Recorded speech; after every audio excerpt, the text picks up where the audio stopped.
Jimmy Iovine said this about the streaming industry. It's so, I mean, you could prove it because if you look at those deals are reflective of the iTunes download market. 70-30. That was the same business as the download market. So they just copied that, which is not a great bit model for that. Why? Because you have not enough money in the streaming service in order for it to really live. So they got to now go out and find different versions of revenue, right?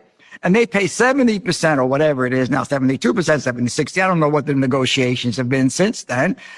And structured in a really odd way because let's say, for example, you're married, you have 2 kids, and you have a family plan. And you and your wife play The Clash, The Police, etc. But your kids play Drake and Kendrick Lamar all day. Most of the money from your house goes to Drake and Kendrick Lamar. What you're hearing about is that the artists are like, they used to be able to earn a living like that. But now, unless you're in that top chunk of heavy streaming, the money is not really meaningful. So that's a problem they have to fix.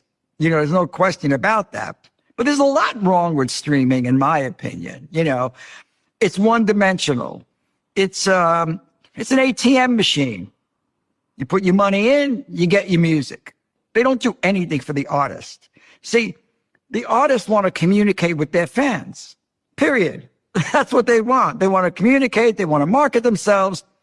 And the streaming services are still saying, we'll put you on our list if you're nice to us or if you like us.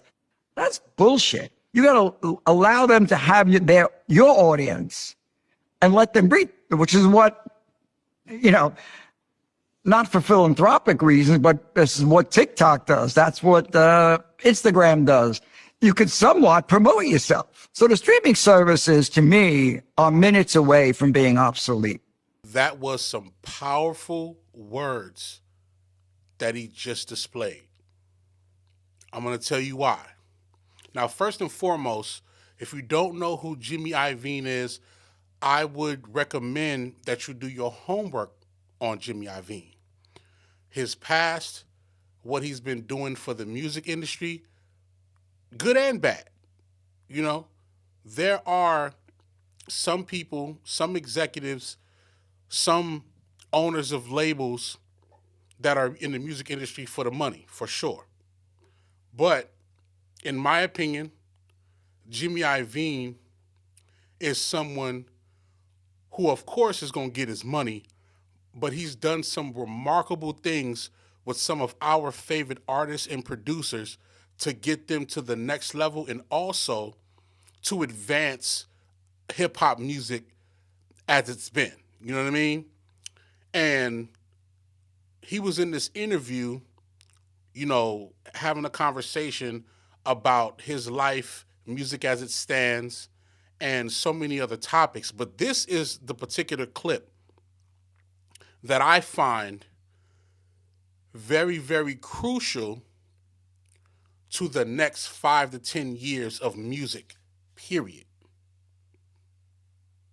And the reason why I find it crucial is because for the past couple of years, I mean, really since streaming has been out, independent artists have been trying to find their way to continue to survive in the music industry when things take a turn, when technology comes into play, when we go from cassette tapes to CDs to MP3s and digital downloads, now to streaming. Independent artists, musicians, artists that are on the road, artists that perform, constantly trying to find our legs in what is going to pay us, what is going to give us our rightful dollar for the music that we make. Now, I know there's a disconnect between our artists and executives, our producers, and those who are at the labels, there's always a disconnect. But I'll say one thing about Jimmy Iovine. Jimmy Iovine used to be an artist in his early days. He also used to be a producer and an engineer. He was actually an engineer at New York City's record plant, which is a legendary studio, Record Plant Studios, back in like 70s or so. So although he's an executive now, multi-million-dollar executive, part of his brain, in my opinion, still operates on a creator's time, on a creator's perspective.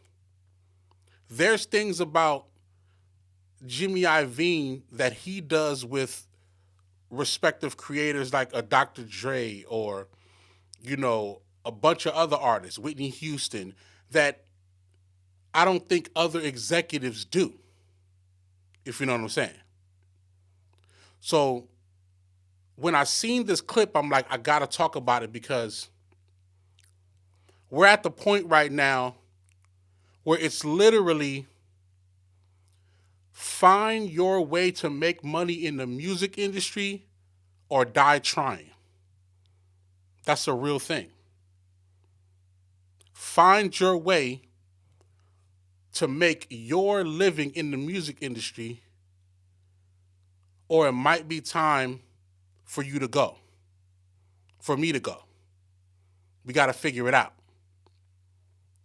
In this clip, Jimmy Iovine talks about how streaming is about to be obsolete and a dead thing because of how it's set up. He explains a piece of how streaming is set up on the pay scale side, how the majority artists or the major artists that drive the streaming channels are the ones who get the majority of the money. And that's actually a thing. Your Spotify, your Apple Music, what happens is there is a selection of major streaming artists that are on the platforms along with you and millions of other independents. And how it works is that majority selection of artists, let's say it's 20 artists, it's 20 of the top artists in the world. If there's 20 of the top artists in the world, and then there's everybody else. When the money comes in collectively for all the top 20 artists and all of the artists that's on those platforms, the majority of that money collectively goes to the top 20 artists. It breaks down to where the top 20 artists get majority of that money, and whatever's left over gets split among everybody else. It is not valued. Your music is not valued by how much people listen to you. It is valued by how much everybody collectively, all the subscribers, have been listening to the platform. You're just getting a very small piece of this puzzle.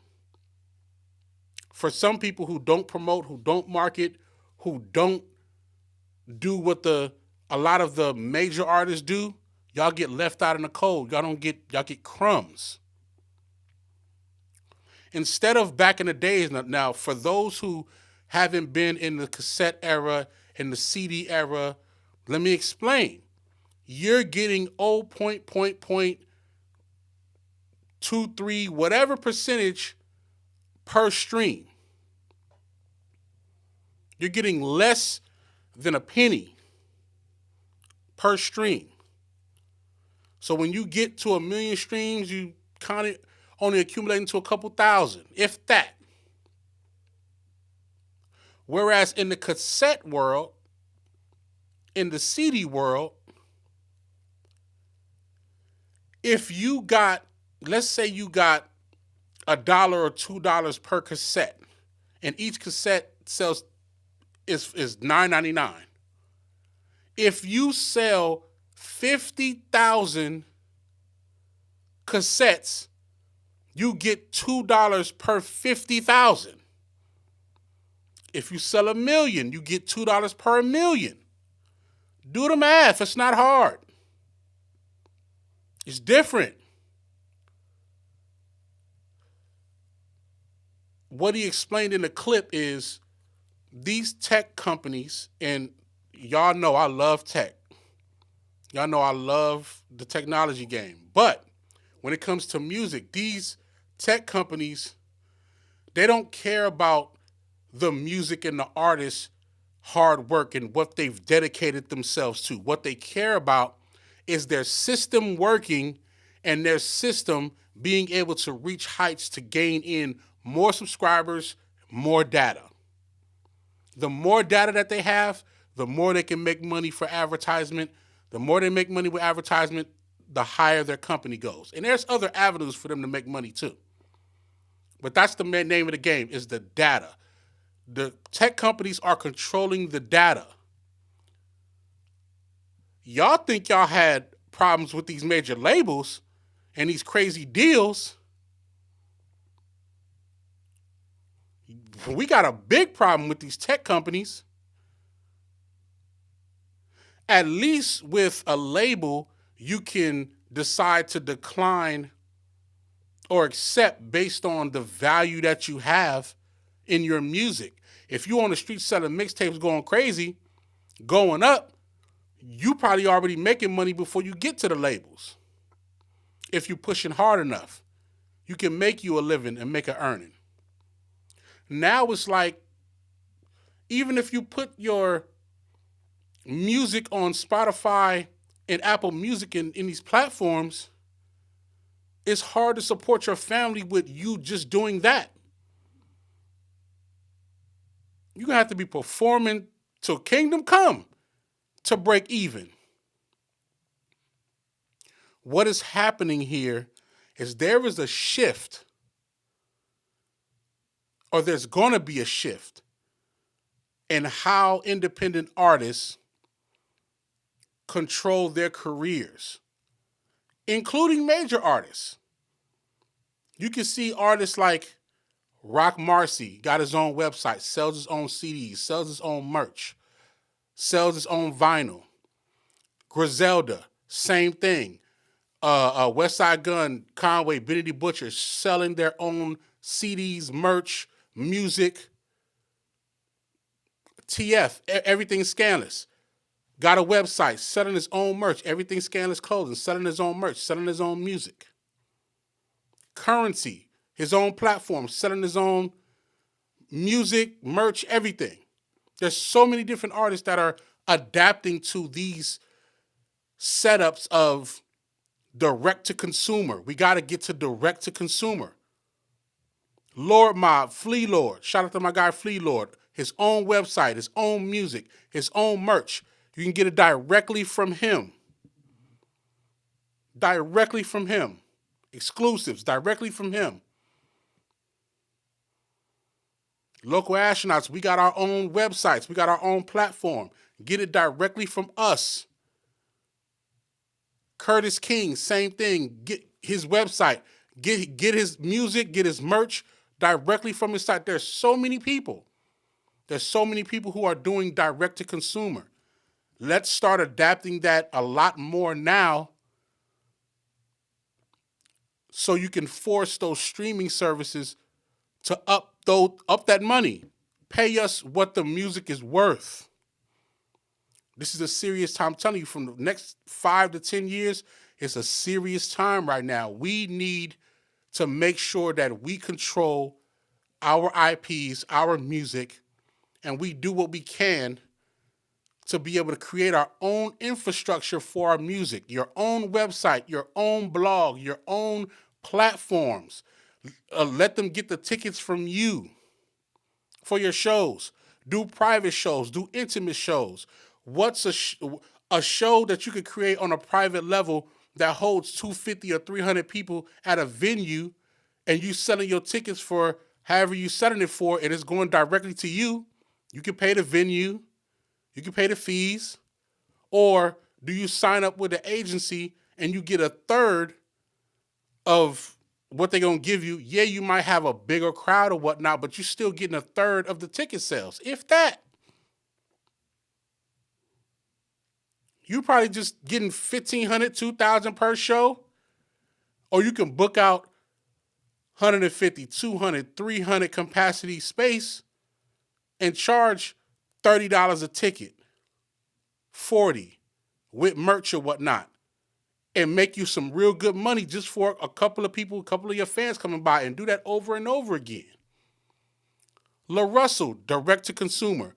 I'll make a video just talking about him. It's coming on my channel. Stay tuned. Make sure you subscribe.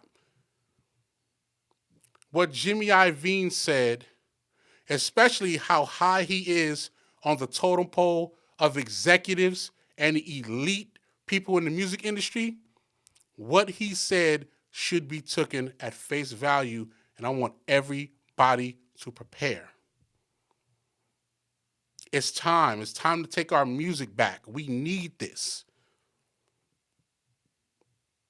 Shout out to J. Cole. J. Cole has his own website with his own mixtape. You could pre-order the Fall Off. When it drops, you can pre-order it now. Shout out to J. Cole. We need more of that. Even Kanye with his crazy self got his own website, his own platform. Get the stuff from him.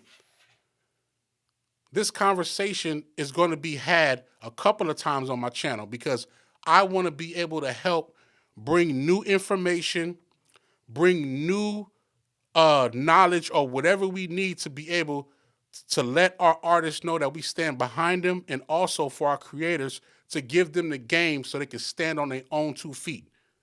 Because all of this streaming stuff is for the birds. It's out the window. We shouldn't be caring about playlists so much, downloading playlists or playing playlists. We should be playing their albums. These artists got something to say. These producers got records with other people that they want y'all to hear. It's real. These songwriters are writing exceptional records that y'all need to hear.